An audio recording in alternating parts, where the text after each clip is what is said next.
Hi, it's Pecha. Whether you're starting new to this game or have played other Pokemon games before, this game delves deep into the characters of the story with secrets and Easter eggs.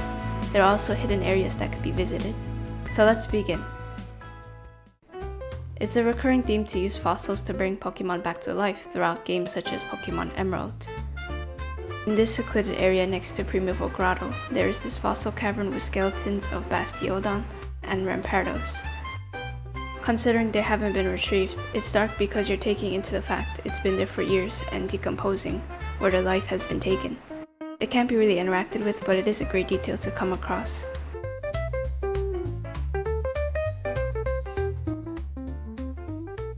Snorlax could actually fly in obsidian fieldlands below the lake. To enable this glitch, Snorlax would have to chase the character onto a ledge, and once it is moved to the left, it immediately flies up and stays floating stuck up there. Once it's up there, it could be fooled around with. I didn't expect Snorlax to be able to use Fly. What makes the game interesting is that there are so many characters that look similar to those in Diamond and Pearl, and that is because they are literally the ancestors. The leader of Galaxy Team Survey Corp, Captain Silene, is based off of Cyrus, the main villain for Sinnoh region. In Legends Arceus, Silene isn't the antagonist and actually assists the player. And Volo strongly looks like the champion Cynthia and shares a similar theme during battle with also using identical Pokemon like Spiritomb and Togekiss. Kogita also has a correlation with the champion, including her fashion sense. And Picel, who gives quests for Pokemon healing, is the ancestor for Nurse Joy's clan who runs Pokemon centers. The list goes on, and some I didn't even notice resembled many memorable characters, like Leon looking like Clay and being a ground type specialist. In the Solacean ruins, after the quest for finding Unown is completed, there will be various different versions spawning at this location. If all 28 forms are catched, there are high possibilities for shinies and alpha Unown to spawn. Right now I didn't catch the 28 forms, that's why it's not appearing. Out of all the Pokemon, the alpha Unown is in fact the second most rare to catch in the game. However, many Unowns are hard to spot, resulting from being in areas that can't be easily found off the bat. Not just in the ruins, but in the village too.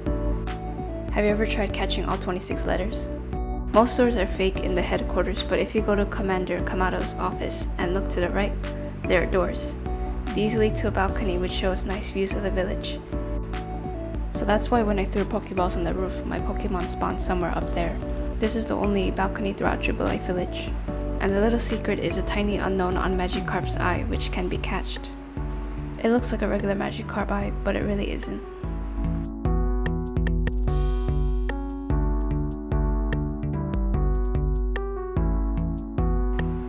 There is a way to get an infinite amount of money, and that is to go to Ingo at training grounds and release as much Pokemon as possible that are mainly low to medium leveled. Over time there will be lots of grid sacks that are earned and can be sold at large amounts for good gain. I wish I learned this sooner, cause it would be a good way to get all the materials you need, like potions and Pokeballs. As you can see, it's a lot and would assure support throughout the research tasks. Hoenn Pebbles were worth a lot of cash. Inside the Diamond Settlement, there are two pictures framed up with the guy on the right being Maxie from Hoenn region. They have the same expression and red hairstyle, and he's wearing the Diamond Clan uniform. On the left resembles Alder from Pokemon Black and White, the Pokeballs being on his shoulders. For why they are there is a mystery, and the connection between the two is unknown. Maybe it could be foreshadowing or leaks on future games, like Pokemon ZA. Once the player gets Vasculesion, they could go beyond the sludge mound and go near the droning meadow. It's hard to spot cause there's a lot of grass, but Turtwig is nearby. Be cautious that it could run away quite easily, and it would be better to sneak up on it to catch it by surprise. Torterra may be around the area too, so look out for those. Is this a shiny Pokemon? Oh, it's a Parasect. On top of that, in Alabaster Icelands, if you go to the left of Snowfield's camp, there is this frozen waterfall. Rilo will be there, and high friendship is needed to evolve it into a Lucario, so why not catch it at once? It is an alpha Pokemon, so it would be more difficult, but it could be spotted on the slope by climbing or flying.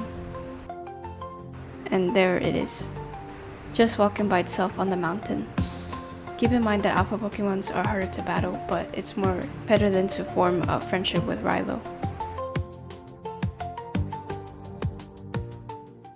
Who knew Pokemon Arceus had deeper meanings and fun bits that make the game even greater than it already is? To see more Pokemon content, like and subscribe. Thank you for watching, and until next time.